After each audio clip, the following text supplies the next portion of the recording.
Cantad alegres a Dios, habitantes de la tierra, glorificad al Creador, reconoced su grandeza, con alegría cantad de su poder y su gloria, servirle con regocijo.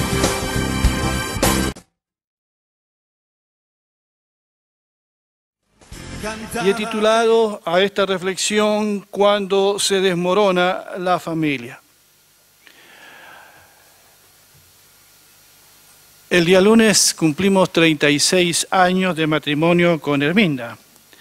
Y entre otras cosas compré una tarjeta de saludo de aniversario matrimonial. Primero encontré una muy bonita y era bastante original, pero no me sirvió porque tenía como un remolino que daba vueltas e indicaba los meses y años que se estaban celebrando, pero solo llegaba hasta los 7 años. Hasta los 7 años. Y pregunté por qué llegaba hasta los 7 años.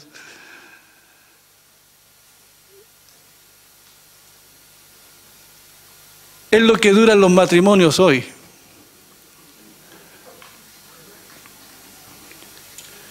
Como término medio.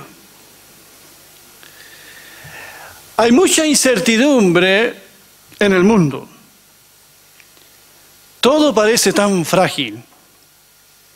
Piense usted en la paz mundial, qué frágil es. Es como caminar sobre tierra minada. Piense usted, por ejemplo, en la fragilidad de la economía. Tenemos algunos países centroamericanos que la están pasando muy mal. Piense usted en la fragilidad de nuestra propia salud. Hoy estamos sanos, mañana no sabemos, todo es tan frágil. Piense usted también en la fragilidad de nuestra fe. Hombres y mujeres que ya no siguen a Dios y su palabra, porque sucumbieron. La fe no era tan firme. Y eso es muy común hoy. De hecho, algunos han dejado de congregarse por un tema de fe. Y realmente asusta un poco tanta inseguridad y fragilidad. Es como si uno caminara sobre huevos. Como que de repente todo se nos confunde, desestabiliza. Y vivimos en una constante inseguridad. Pero donde más veo esta fragilidad, esta inseguridad, es en la familia y en los matrimonios. Sean matrimonios jóvenes y no tan jóvenes, cristianos y no cristianos, porque ya no existe diferencia.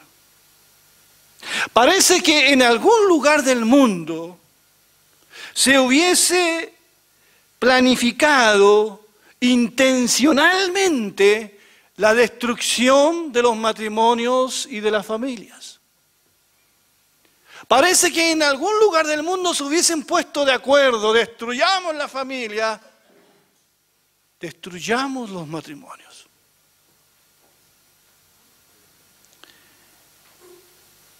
Veremos el caso de un padre de familia que se enfrenta a un serio problema que amenaza con desestabilizar todo su entorno familiar.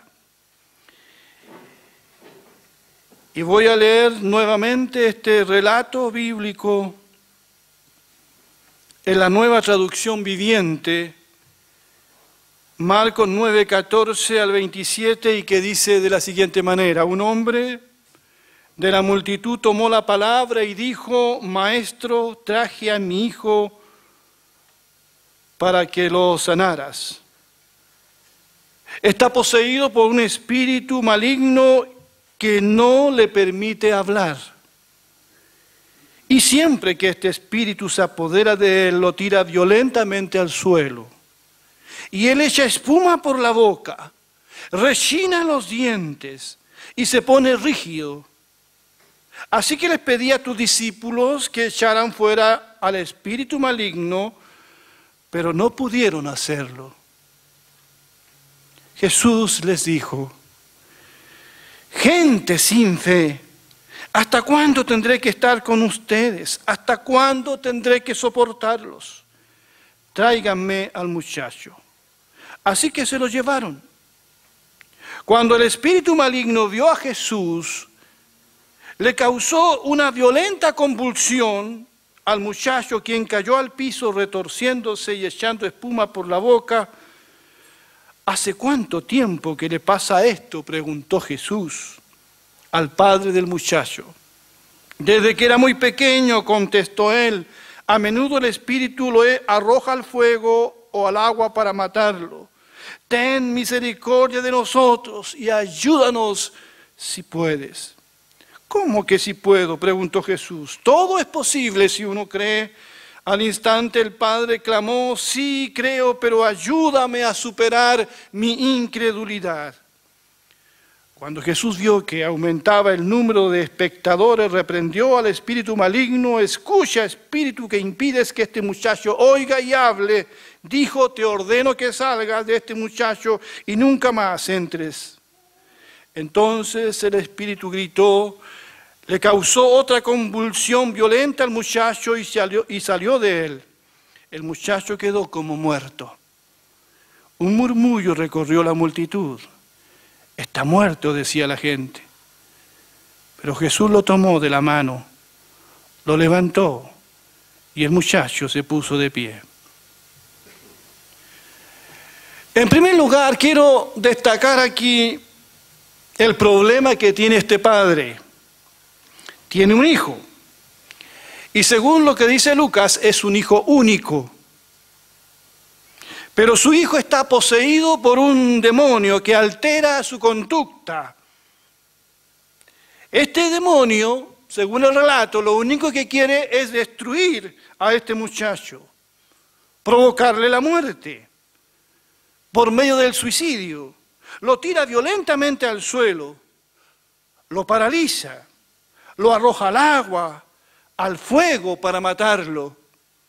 Seguramente este muchacho tiene algunas quemaduras ya en su cuerpo. Yo me imagino, mis queridos hermanos y amigos, la impotencia para este padre que quiere ayudar a su hijo, pero no sabe cómo hacerlo. Y cuando Jesús le pregunta ¿desde cuándo ocurre esto?, él responde: desde que era un niño. Ahora bien, este espíritu, este demonio, no le permitía hablar a este joven, o sea, le producía mudez. Cuando pensaba en este relato, en este joven, pensaba en los miles de jóvenes de nuestro tiempo que no están endemoniados, pero que tienen igual conductas extrañas. Algunos son violentos, otros se están autodestruyendo por medio de las drogas, el alcohol, el suicidio. Jóvenes que están desorientados y que son víctimas de matrimonios y de familias destruidas. La incapacidad para comunicarse de este joven del Evangelio la producía un demonio. Pero pensaba en los muchos jóvenes de hoy que han perdido también, al igual que este muchacho, la capacidad de comunicarse, de hablar con sus padres. porque han sido maltratados, muchas veces ignorados, porque han visto conflictos y peleas en el seno de su familia. Ni los terapeutas logran sacarle palabra a nuestros jóvenes hoy día. Se comunican mejor con su mascota o con sus amigos virtuales. Mi pregunta en esta mañana, querido papá, ¿tienes tú un hijo mudo? Y tú sabes que no me refiero que tenga una sordera o una mudez, no, me refiero a que si tu hijo habla, si logras comunicarte con tu hijo, ¿tu esposo habla? ¿Tu esposa habla? ¿Nos estamos comunicando? Lo que está dañando a muchas familias es la falta de comunicación verbal. Hay un silencio sepulcral en muchas familias y matrimonios. Si se comunican en temas muy superficiales. Ya no hablan de temas más profundos.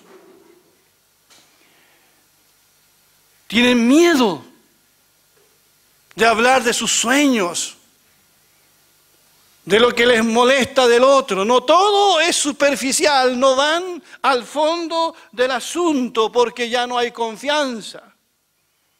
Y cada uno en la familia vive encerrado en su propio mundo. Y de esa manera no se puede construir familia. No se puede construir matrimonios. La Biblia dice que nosotros tenemos un Dios que se comunica, que habla. Y nos creó con capacidad para comunicarnos, entablar un diálogo consciente, creativo, que edifica. Recuerdo que el libro de Hebreos comienza diciendo que Dios, habiendo hablado de muchas maneras, ¿verdad? Y muchas veces por medio de los profetas, hoy nos ha hablado por medio de su Hijo Jesucristo. Nuestro Dios es un Dios que habla. Nos habla a través de las cosas que Él creó. Nos habla a través de su palabra. Nos habla a través de Jesucristo. Nos habla a veces a nuestra propia conciencia. Dios habla. Y Dios quiere que nosotros también hablemos y nos comuniquemos. Se ha hablado mucho acerca de la comunicación verbal y no verbal. Eso significa que siempre nos estamos comunicando. Cuando una esposa dice, mi esposo no me habla, te está diciendo algo con eso.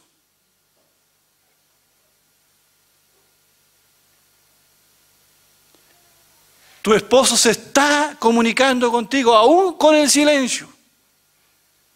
Te está diciendo, no me importa lo que me estás diciendo, no me interesa, déjame tranquilo. Con un portazo yo puedo decir muchas cosas sin decir ninguna palabra. Con un silencio, como también con un abrazo, con una simple mirada. A veces las palabras están de más, cuando los gestos son tan evidentes. La paradoja es que en este mundo de las comunicaciones, cada vez nos comunicamos menos. Manejamos mucha información, pero cada vez nos conocemos menos. Cada vez conozco menos a mi hijo, a mi esposa. Este aparato nos ha causado muchos problemas.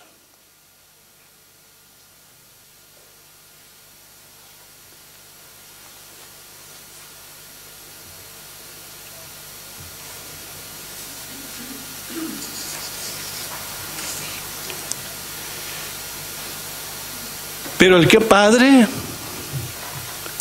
de esta familia, no se queda tan tranquilo con el problema que tiene con su hijo. Este padre busca ayuda. La Biblia dice que primero busca la ayuda en los discípulos de Jesús. Pero los discípulos de Jesús no supieron cómo ayudar a este padre y a su hijo. Se vieron sobrepasados por la situación. Aunque el padre les suplicó, según el relato de Lucas, les rogó que lo ayudasen. Pero ellos no fueron capaces. Esto demuestra, queridos hermanos y amigos, nuestra propia impotencia humana. Son tan profundas las heridas de algunas personas, tan profundas sus carencias, sus aflicciones, sus ataduras espirituales, como el caso de este joven, que muchas veces nosotros, al igual que estos discípulos, no hallamos qué hacer. No olvidemos que estamos frente a un joven fuertemente atado por un demonio. Y yo pensaba mientras leía este relato y reflexionaba para compartirlo con ustedes, pensaba en las cadenas que atan hoy día a los matrimonios y a las familias, a nuestros niños y jóvenes. Son cadenas tan poderosas. Algunos no pueden dejar de agredir. Otros no pueden perdonar. Son cadenas muy fuertes que atan a las personas. Son ataduras de violencia. A veces cadenas de rencor y resentimiento por cosas que pasaron y que nunca se conversaron. Quedaron ahí. Y ahí están todavía. Y quizás usted tiene temas que conversar en su familia que nunca ha logrado conversar. Sabe que están allí y que todavía causan daño hoy. Pero nunca han sido conversados y tratados y sanados. Parece que un misterio rodea ciertas cosas. Y muchas de estas ataduras y a veces de estos silencios pasan de padres a hijos, de hijos a nietos, y nos acostumbramos. Pero lo bueno que hizo este padre es que siguió buscando ayuda. Y fue así como llega donde está nuestro Señor Jesucristo. La Biblia dice que este padre al ver a Jesucristo se arrodilla ante él. Así dice Mateo, se arrodilla. Y no está seguro si encontrará en Jesús lo que busca, pero busca a Jesús. ¿Hace cuánto tiempo que le pasa esto?, preguntó Jesús al padre del muchacho. Desde que era muy pequeño, contestó él. A menudo el Espíritu lo arroja al fuego, al agua para matarlo. Ten misericordia de nosotros y ayúdanos si puedes. ¿Cómo que si puedo?, preguntó Jesús. Todo es posible si uno cree. Al instante el padre clamó, sí, creo, pero ayúdame a superar mi incredulidad. Aquí el Señor tiene ahora frente a él al muchacho. Y Jesús se interesa en este muchacho. Porque le pregunta al padre, ¿desde cuándo ocurre esto? Y el padre le dice, desde niño. Y le dice, ten misericordia de nosotros y ayúdanos si puedes. En esta frase tan corta hay algunas cosas que quiero destacar. El Padre apela solamente a la misericordia del Señor. Ten misericordia de nosotros, porque frente a la magnitud del problema que él está viviendo, a lo único que apela es a la misericordia del Señor. Y en esta petición de ayuda incluye no solo al muchacho, incluye a toda la familia, porque dice, ten misericordia de nosotros. Porque si bien es cierto el problema lo está teniendo su hijo, pero el problema de su hijo está afectando a toda la familia. El problema matrimonial afecta a toda la familia. No afecta solo a los padres. Los niños observan, ven, sienten. El problema del hijo, en este caso, estaba afectando a toda la familia. Por eso él dice, ten misericordia de nosotros y ayúdanos si puedes.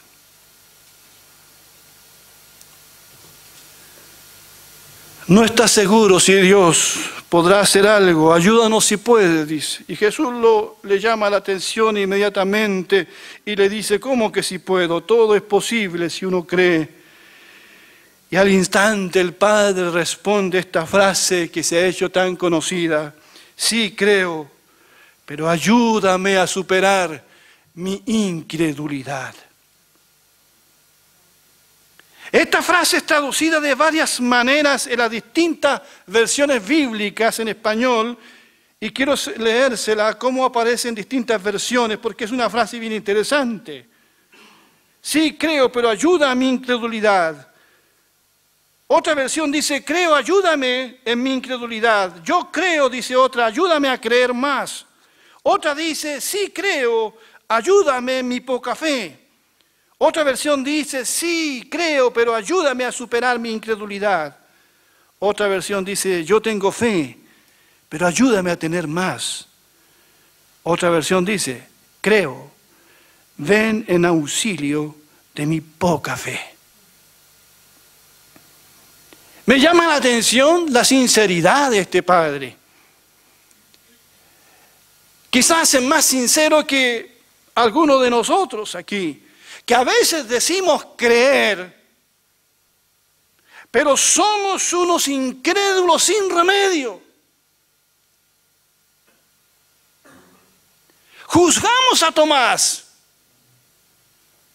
porque no creyó en la resurrección de Jesucristo cuando el resto de los discípulos le contaron, hemos visto al Señor, y él dijo, si yo no pongo mi mano en su costado y no veo sus manos y no le veo, no voy a creer.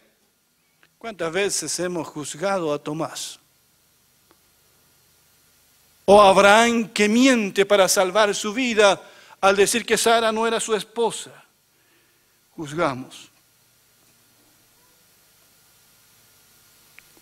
En el verso 19, Jesús dice, gente sin fe, ¿hasta cuándo tendré que estar con ustedes? Y la Reina Valera es mucho más fuerte, dice, generación incrédula y perversa. El Señor Jesucristo llamó a la generación de su tiempo una generación incrédula y perversa. Por eso lo llevaron a la cruz. Yo no sé qué tendría que decir Jesús de nuestra fe. Este Padre sincero, sí, creo, pero ayúdame a creer. Ayúdame en mi incredulidad. Hermanos, ustedes saben, tanto como yo, estamos viviendo en Chile en medio de la generación más atea, más agnóstica e incrédula que haya existido. Es una generación que cree en fetiches, en supersticiones, pero que no cree en Dios, que rechaza a Dios, que rechaza su palabra inspirada. La generación nuestra es tan o más incrédula y perversa que aquella generación de Jesús. Nuestra generación sigue crucificando de nuevo a Jesucristo y exponiéndole a vergüenza con su rechazo. Hoy confiamos más en el Dios dinero y muchos cristianos caen en eso que en Dios. Confiamos más en políticos que en las promesas del Señor. La perversión y corrupción que vemos y que se ha metido en todas partes es hija de la incredulidad. Jesús relaciona la incredulidad con la perversión. Si una persona deja de creer en Dios, deja de creer en su palabra, abre el camino para todo tipo de degradación y perversión. Generación incrédula y perversa, dice Jesús. Ya no creemos en valores absolutos, hoy todo es relativo, todo es como se mire la cosa. Y por eso nos estamos pervirtiendo en lo moral, en lo material, en lo sexual. Y esta incredulidad y perversión de la que habló Jesús está afectando fuertemente a los matrimonios y a las familias. Está afectando a nuestra nación, está afectando inclusive a los jóvenes y niños. Generación incrédula y perversa. Están queriendo matar nuestra poca fe, por eso ya no oramos como familias, como antes, ya no venimos a la iglesia, ya no es importante, ya no leemos ni creemos en la Biblia, todo es cuestionado, ya no se busca a Dios por ayuda, se busca a consejeros rupturistas, que lo único que hacen cuando ven a un matrimonio con problemas por delante, ustedes tienen que separarse. Es la única solución. Y frente a tanta incredulidad, Dios no puede hacer mucho. Ustedes conocen el relato cuando Jesús está en Nazaret, la región donde Él se había criado. Y la Biblia dice que Jesucristo no pudo hacer muchos milagros allí por causa de la incredulidad de ellos. ¿Qué tanto creemos nosotros? ¿Qué tanto creemos? Quizás somos más supersticiosos que creyentes.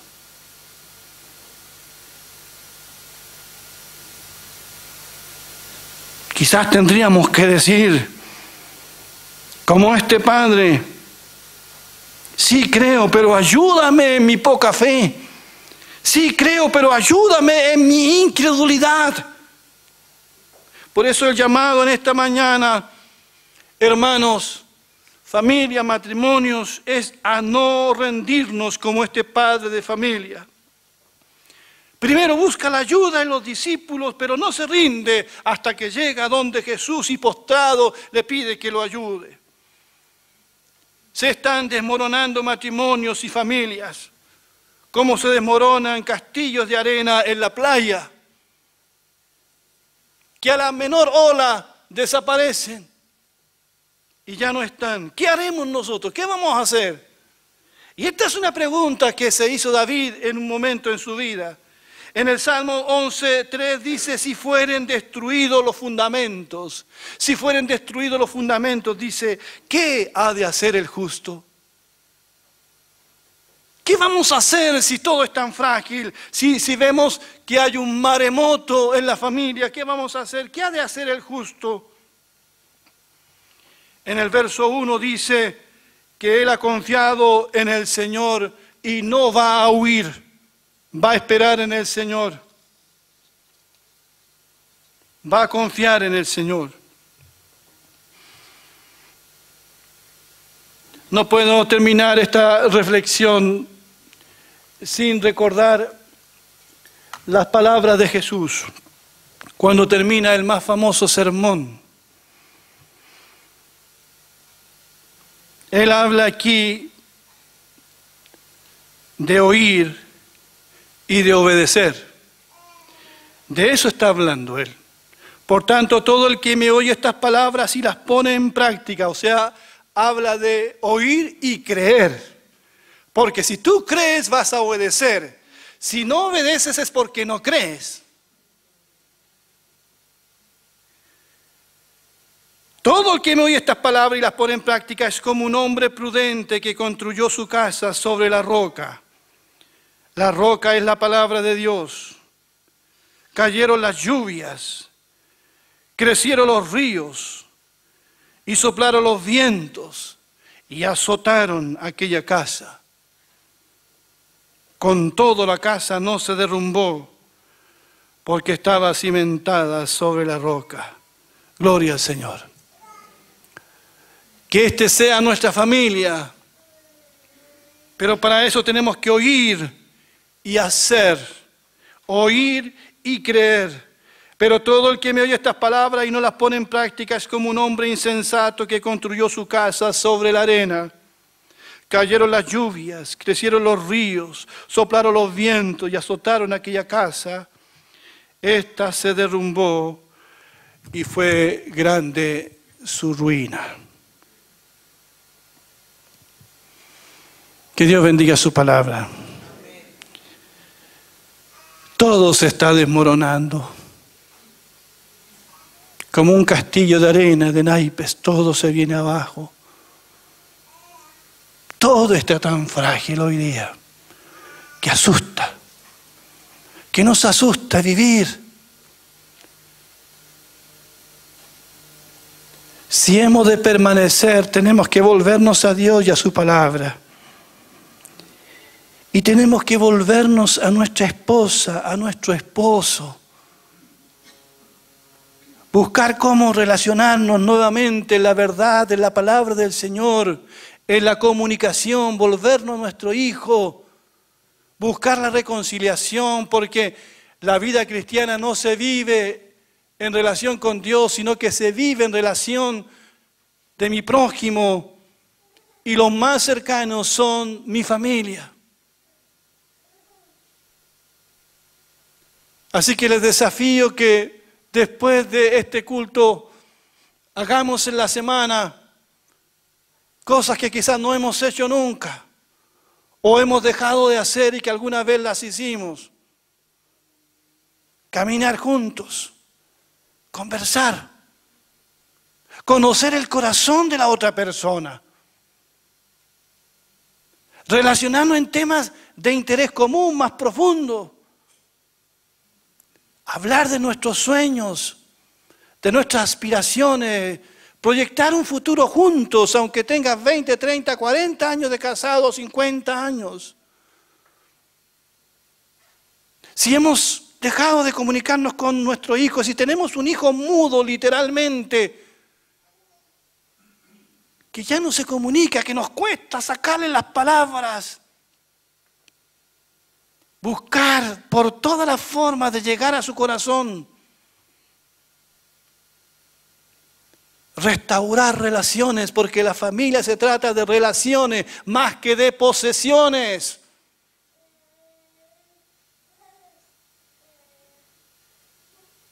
Trabajamos tanto y cuando nuestros logros económicos los hemos alcanzado ya no tenemos familia.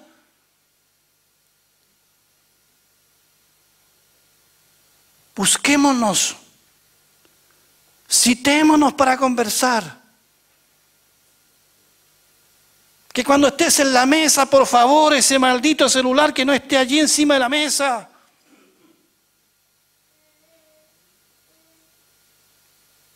Hemos sacado el televisor de nuestras piezas, pero tenemos allí otros elementos que ya no hay comunicación. No nos queda nada.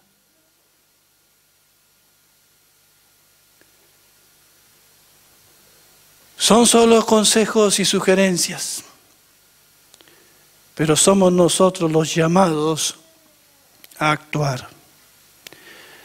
No están escuchando predicar a un esposo perfecto ni a un padre perfecto.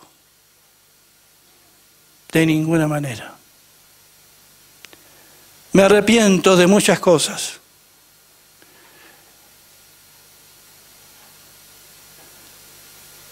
Pero somos llamados a reconocer nuestros errores, a pedir perdón. Quizás si comenzamos pidiendo perdón y no juzgando al otro, podría restablecerse ese diálogo. Quizás pidiendo perdón a nuestro hijo, nuestra hija. No quisiera que todas las cosas que escuchamos cada domingo nos entren por acá y nos salgan por acá. Sino que tomemos decisiones sobre eso. Que Dios bendiga. Te damos alabanza, Señor, Dios vestido de honor y poder, las naciones tributo darán a tu nombre por la eternidad, y tu reino la tierra cubrirá. Lo declaramos, Señor.